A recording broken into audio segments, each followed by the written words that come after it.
แจ้งอันแจ้งเพื่อนบอก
ฮือหัวนอนแล้วเลยอยากมาตักนี่เด็ดสุด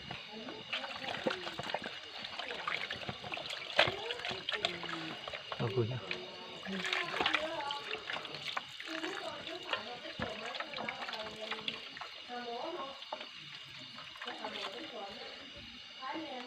พาเลย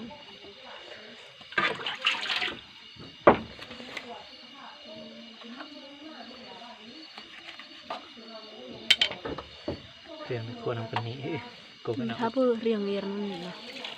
จุดนี่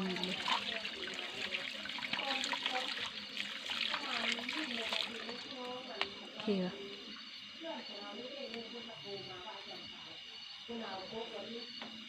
ดาว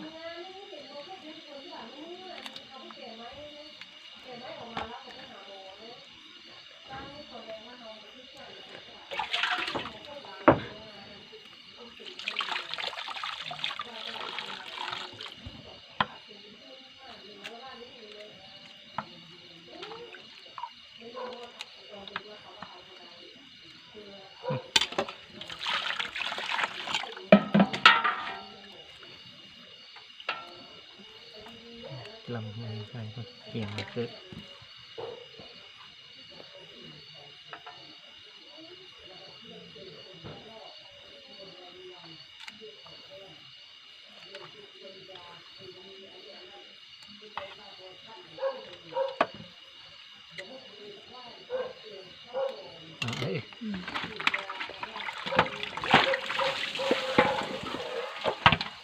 ราดตัว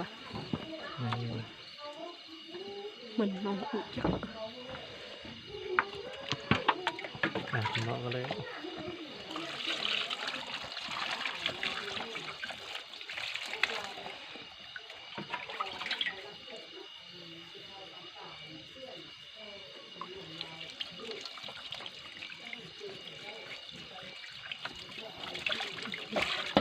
ฮ้ย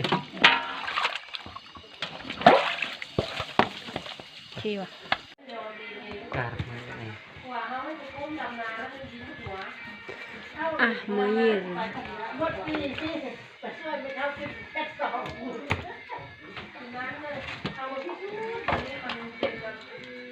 มาอยู่ในเท้าอยู่ในเท้าไหม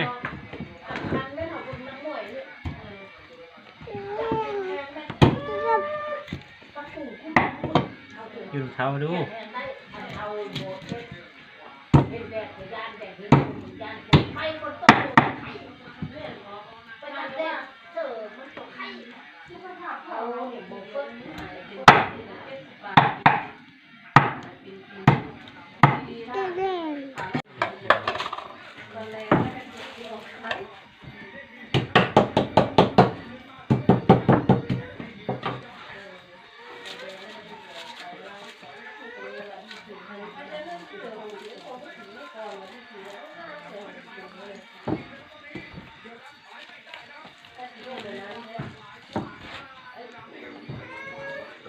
มันไปกินเขาไงหัวดีเด็กจีซีนังเซ่ฮือ เสร็จเลย เสร็จเลยวะ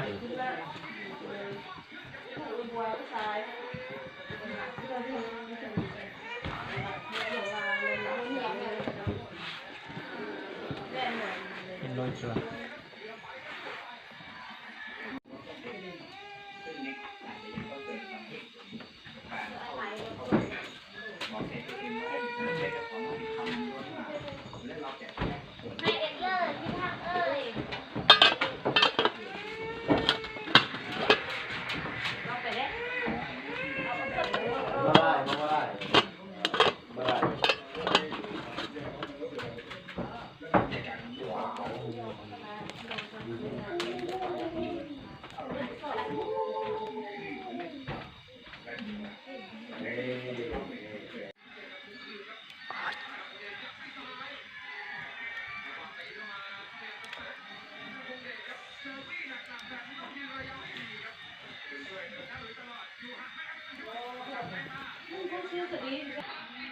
ไปแล้วอยากเขาถูกที่จะ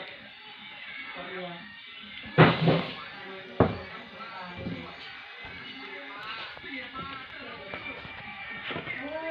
รถไอ้ก่อนปีนี้เราไม่รู้นั่นแหละ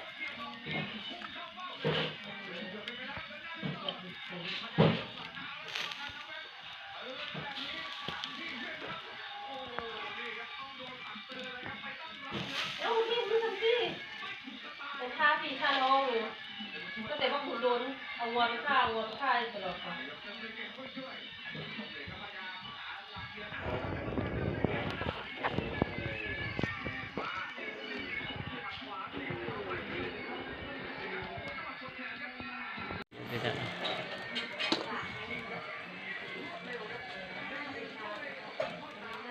มันทำตัวคือสัตว์งัด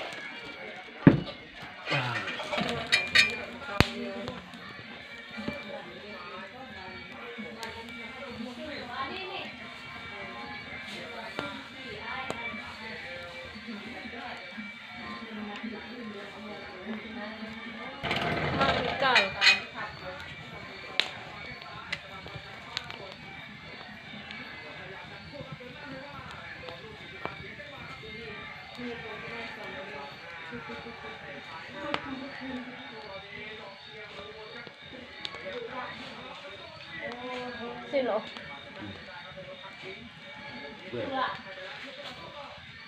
สุกเหรอ